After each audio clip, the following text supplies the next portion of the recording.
Examination hall में बैठकर जो क्वेश्चन आप नहीं कर पाते, सेम वही क्वेश्चन घर पर आकर आप कर लेते हैं। ऐसा क्यों?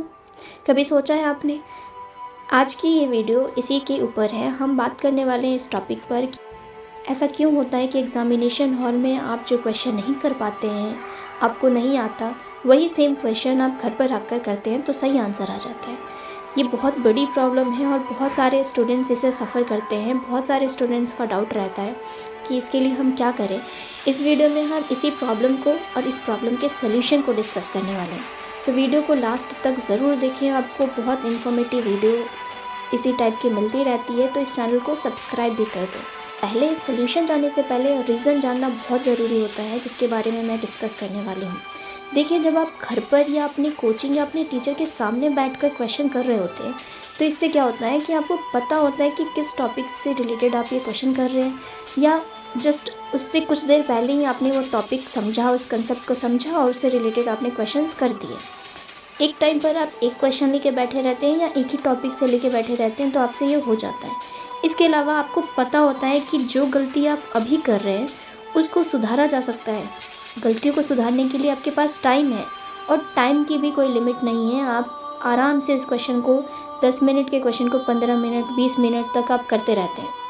लेकिन एग्ज़ामिनेशन हॉल में क्या होता है कि एग्ज़ाम देते टाइम आपके पास जो पेपर आता है वो पूरे 80, 70 या 100 नंबर का होता है, जिसमें हर चैप्टर के क्वेश्चंस आते हैं।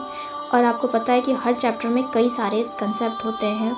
एक एक चैप्टर में कई सारे कंसेप्ट और सब मिला के इतने सारे टॉपिक्स मिलाकर पूरे बुक से जो दो दो वॉल्यूम होते हैं आपके पास, दो दो बुक, तीन तीन बुक, उन सबसे क्वेश्चन पूछने वाले हैं। हर एक टॉपिक से कहीं से भी कुछ भी क्वेश्चन पूछा जा सकता है, तो जिसकी वजह से आपका ध्यान सभी क्वेश्चन पर भटक जाता है। आपके माइंड में एक ही टाइम पर डिफरेंट टॉपिक्स और फार्मूला घूमता रहता है। इसकी वजह से क्या होता है कि आपका ध्यान एक क्वेश्चन पर नहीं हो पाता, आप कॉन्सेंट्रेट नहीं कर पाते।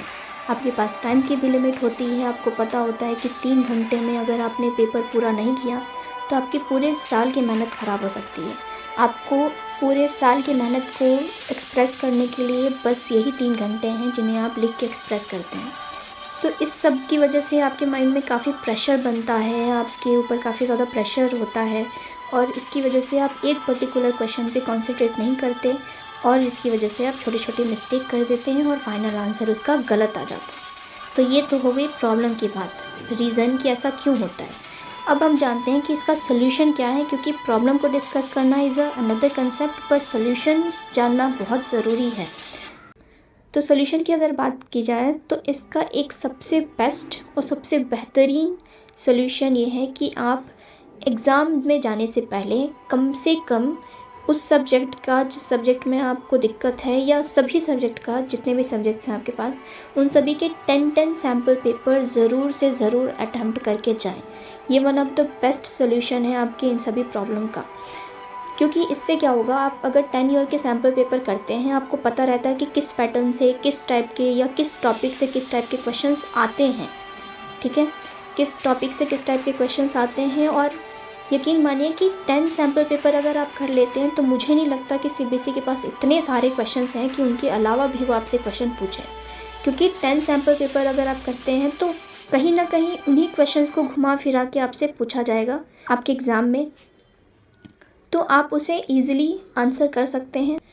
सैम्पल पेपर सॉल्व करने के हज़ारों फ़ायदे हैं। आप ज़रूर से ज़रूर उस सैम्पल पेपर को, 10 ईयर के सैम्पल पेपर को, या जो सीबीएसई ने ऑफिशियली पब्लिश करा है सैम्पल पेपर हर सब्जेक्ट का, उसको अटैम्प्ट करके जाइए, या जितने भी राइटर्स की बुक आती हैं उनको आप अटैम्प्ट करके जाइए। पर 10 ईयर के सैम्पल पेपर्स या 10 सैम्पल पेपर्स आप ज़रूर अटैम्प्ट करिए।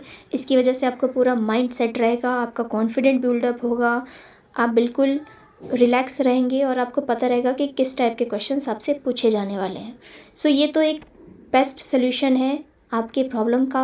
इसी तरह का अगर आपका कोई और टॉपिक है, कोई और प्रॉब्लम है जिसकी वजह से आप परेशान रहते हैं, तो आप हमसे पूछ सकते हैं। इस टाइप की वीडियोज़ हम अपने चैनल पर अपलोड करते रहते हैं, तो इसके लिए आप चैनल ज़रूर सब्सक्राइब कर दें। मिलते हैं आपसे नए वीडियो में। Thank you.